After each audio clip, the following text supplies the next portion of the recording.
महाराज गर्भवती हुई। अब तो महाराज अजामिल जितने भी साधु संत निकलते सबसे महाराज सबको लूट लेता, इसी से गुजारा कर रहा है।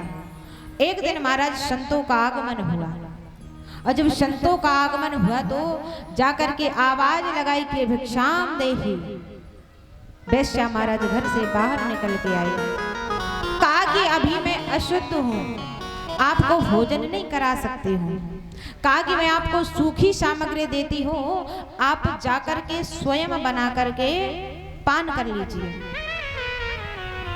जब महाराज अजामिल की पत्नी ने सूखी सामग्री दी है, आज संतों ने जाकर के महाराज भोजन बनाया है, और जैसे ही महाराज प्रसाद पाया तो बमन हो गया, उल्टी हो गई। लेकिन संतों ने कहा कि हमने तुम्हारे यहाँ प्रसाद पाया है तो हमें कुछ दक्षिणा चाहिए।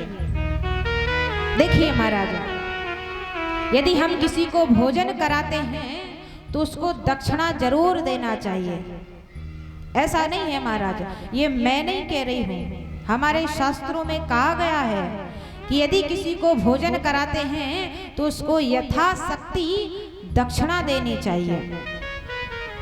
संतों ने कहा कि मुझे दक्षिणा दो। इतने में महाराज अजामिल आ जाता है। जैसे ही अजामिल आया, कहा कि आपको सुरक्षित छोड़ रहा हूं, यही आपकी दक्षिणा है।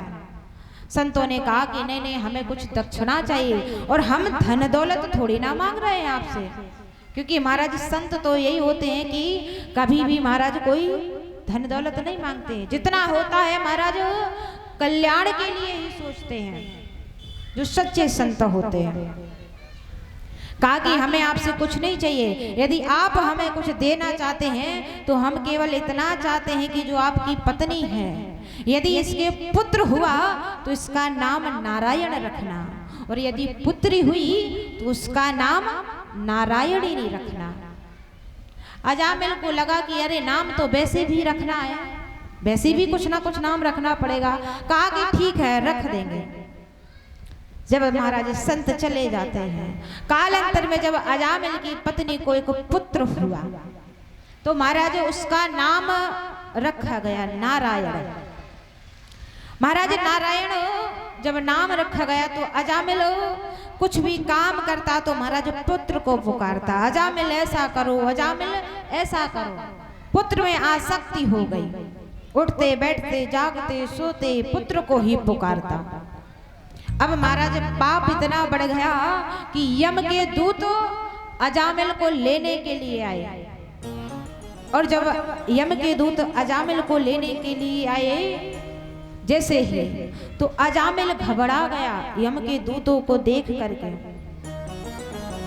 जैसे ही अजामिल ने दूतों को देखा तो पुत्र को पुकारा है कि नारायण मेरी रक्षा करो, हे नारायण मेरी रक्षा करो। अब महाराज जैसे ही नारायण का नाम लिया तो भगवान के पार्षद आ गए अजामिल को लेने के लिए। जब भगवान के पार्षद अजामिल को लेने के लिए आए तो जब यम के दूतों ने कहा कि इनको आप नहीं ले जा सकते, इन्होंने सारा जीवन पाप कर्म किया है तो इनको तो हम ही ले करके जाएंगे।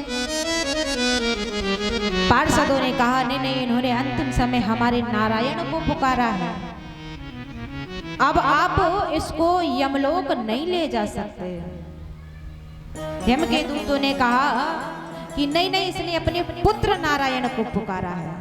कहा कि अच्छा, इसके पुत्र का नाम भी नारायण है। कहा कि इसके पुत्र का नाम तो अभी 2-4 वर्ष से ही है, लेकिन हमारे प्रभु का तो अनंत से नाम है नारायण। कहा कि इन्होंने हमारे प्रभु को पुकारा है।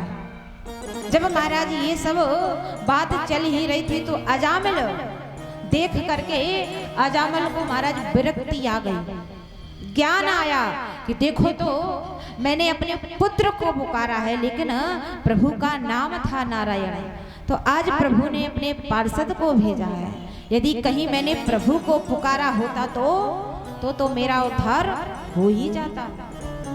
इसीलिए महाराज कहते हैं कि बालकों का नाम हमेशा प्रभु से मिलता जुलता ही रखें, क्योंकि महाराज यदि भजन नहीं भी कर पा रहे हैं तो कम से कम दिन में 2-4 बार बालकों का नाम तो ले ही लेते हैं कि नहीं?